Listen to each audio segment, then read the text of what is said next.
अविद्या विनाशा जाते। क्या मतलब? भगवान की बहिरंगा शक्ति माया या अविद्या, अब ध्यान से सुनिए, ये लास्ट पॉइंट है।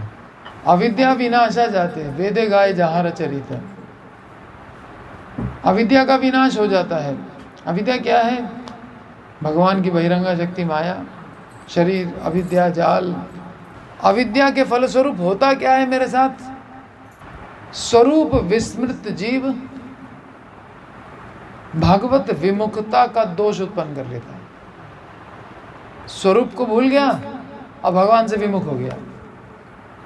स्वरूप याद होता, जीवेर स्वरूप है नित्य कृष्णदास, काहे के लिए विमुख होता भगवान से? जब मेरा स्वरूप ही यही है तो हम सेवा करेंगे। तो जब अपना स्वरूप भूला तो भगवान से विमुख भी हुआ। कृष्ण भूलिया जीव भगवांछा करे, भगवान से विमुख हो गया। वरना वो सोचता था सारा भोग थोड़ी किया जाता है, प्रसाद लेते हैं, भोग तो भगवान के लिए, लेकिन वो भोग की वांछा करने लग गया। कृष्ण भूलिया जीव, अरे भी ऑफर नहीं हुआ है उसकी तुम वांछा करने लग गए, ये क्या है? कितनी खराब बात है। ऐसे लोगों से तो भोग छिपा के इसीलिए तो ढक के ले जाया जाता है कि कोई भोग वांछा वाला ना देख ले। स्वरूप को भूला हुआ कोई भी होगा भोग वांछा कर लेगा। तो भगवत विमुखता उत्पन्न हो जाती है स्वरूप के विस्मरण से। इसलिए स्वरूप को हमेशा याद रखना है। और स्वरूप मेरा कृष्ण से रिलेटेड है, संबंध ज्ञान। और क्या संबंध है? नित्य कृष्णदास। जय बलराम जी कभी नहीं भूलते हैं, लक्ष्मण कभी नहीं भूलते, आनंद शेष कभी नहीं भूलते। बड़े बड़े लोग ये पावरफुल, वो नहीं भूलते। यहाँ कोई पावर नहीं है, भूल के बैठ जाते। तो अविद्या 5 तरह की होती है। सबसे पहली है तमह। तमह का मतलब क्या है? तमह का मतलब अज्ञान। जैसे घोर अंधकार में अपना हाथ ऐसे सामने रखो तो भी नहीं दिखता, हाथ को हाथ नहीं सूझ रहा। हाँ, इसको कहते हैं अंधकार, दिखता नहीं है। अन्य किसी और को कैसे देखेगा जब अपना ही हाथ नहीं देख पा रहा? तो उसी प्रकार अज्ञानी जीव को उसका स्वरूप ही देखने में नहीं आता है, खुद को ही नहीं देख पाता। तो कृष्ण को कैसे देखेगा? वो भी तो यहीं बैठे हैं, वो खुद को ही नहीं देख पा रहा तो कृष्ण को क्या देखेगा? ठीक।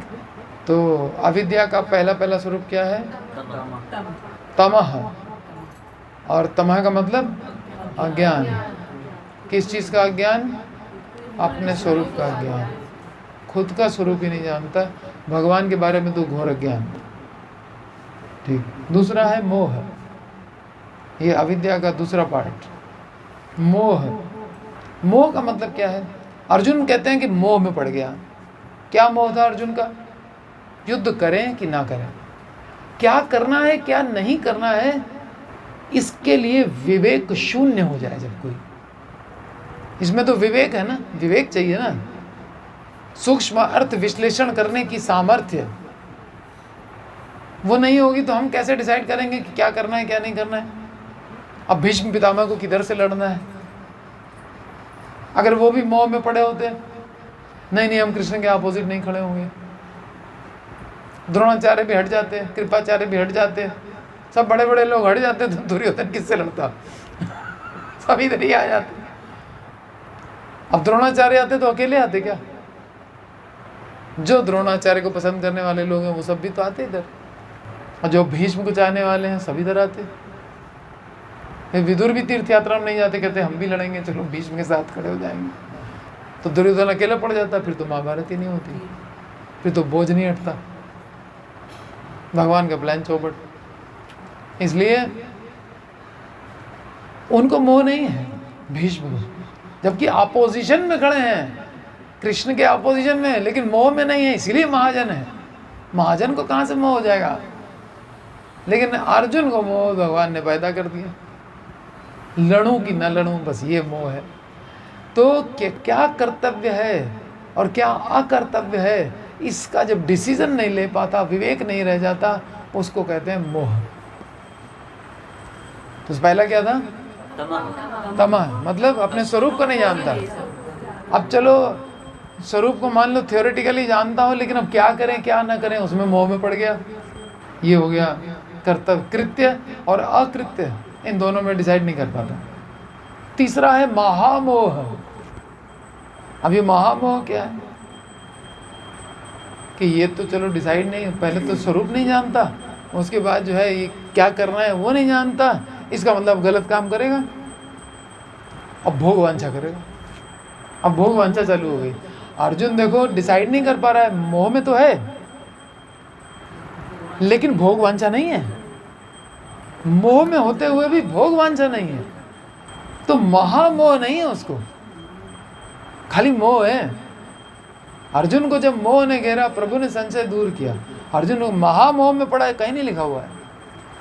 तो महामोह क्या है? भोग स्पृहा। फिर चौथा है, कौन कौन से हो गए? समझ नहीं आया, क्लियर हो गया? कोई डाउट? चौथा है तामिश्र। तामिश्र का मतलब, अच्छा मान लो कोई व्यक्ति किसी भोग की वांछा करता है, नहीं पूरी हुई, अरे चलो ठीक है कोई बात नहीं, सहन भी तो कर सकता है, क्रोध नहीं किया, लेकिन भोग वांछा पूरी नहीं हुई तो क्रोध पे उतर आया, तो ये है तामिश्र। ठीक, गुस्से में आ गया, गुस्से में को मर्डर कर दे, कुछ कर दे, कुछ भी कर सकता है, भरी पड़ी अखबार है। और फिर पांचवा है अंध तामिश्र। अंध तामिश्र में क्या होता है कि मैंने भोग की खूब वस्तुएं इकट्ठी कर रखी हैं, कहीं ये इनका विनाश ना हो जाए, उसको सिक्योर भी करके रखना है। अब उसको सिक्योर करके रखने के चक्कर में उसके रक्षण की तमाम योजना बनाता रहता है, प्लानिंग चलती है, कैसे इसको बचा के रखें, कैसे इसमें वृद्धि करें, कैसे ज़्यादा से ज़्यादा भोगें। ये है अंध तामिश्र। ये सबसे घटिया में घटिया है। तो सबसे पहला क्या था? स्वरूप को भूल गए। फिर क्या था? कर्तव्य अकर्तव्य चलो नहीं जानते, स्वरूप को भूले हुए थे, गुरु के पादाश्रय में रहते, उनकी आज्ञा से चलते रहते। भाई तुमको मोह है ना, जैसे अर्जुन को मोह था, कृष्ण की शरण में चला गया तो कृष्ण ने मोह दूर कर दिया। वो जो डिसीजन दे रहे हैं वो करिष्ये वचनम तव कर दिया उसने, बात खत्म हो गई। हमको मोह है तो क्या हुआ, हम आपकी बात मान रहे हैं, हम खुद डिसाइड नहीं कर रहे हैं, तब भी सेफ हो गए। नहीं, वो भी नहीं करना है तो फिर महामोह में पड़ गया, भोग करने की इच्छा हो गई, और फिर तामिश्र में पड़ गया, भोग पूर्ति नहीं हो किसी की वजह से, उस पर गुस्सा करने लग गया। और अगर पूरी होती जा रही है, खूब इकट्ठा होता जा रहा है, तो अभी कैसे सेव रखें? और उसमें बुद्धि लग गई, भगवान करे मन बुद्धि हमको दो, वो अपना जो भोगों को संभालने लगा। भोग्य वस्तु के विनाश की आशंका में उसके रक्षण की योजना बनाना, ये सब अविद्या के कार्य हैं। श्री गुरु कृपा के फल से ही अविद्या विनाश आ जाती। वेदे गाय जहाँ सब खत्म करे। क्या वेदे गाय जहाँ चरित यस्य देवे पराभक्ति यथा देवे तथा गुरु। ये वेद गा रहे हैं, जैसी भक्ति कृष्ण में है वैसी भक्ति गुरु में भी रखो। ठीक है, तो क्या होगा? शास्त्र पढ़ोगे, तात्पर्य सब समझ में आ जाएगा। जैसे परीक्षित सुन रहे हैं श्लोक के श्लोक, दनादन दनादन, 7 दिन में भागवत खत्म, और सब तात्पर्य समझ में आ रहा है। ऐसे तात्पर्य समझ में आएगा खटाखट। गुरु और कृष्ण में समान भक्ति हो जाए, सारा तात्पर्य क्लियर हो जाएगा। जैसे यशोदा मैया को कल शिव जी क्या कह रहे हैं, तात्पर्य समझ में आ गया पूरा।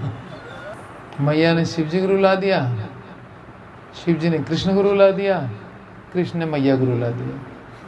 फिर मैया का रोना देखकर शिव हंसने लगे, शिव को हंसते देख करके कृष्ण हंसने लगे, फिर कृष्ण को हंसता देखकर मैया हंसने लगी। सब एक दूसरे को देख के रोते, पर दुख दुखी और पर सुखे सुखी। ये है वैष्णव, ये है वैकुंठ, ये है गोलोक। एक दूसरे के दुख से दुखी और सुखी होते, अपने सुख दुख से कोई सुखी दुखी नहीं है।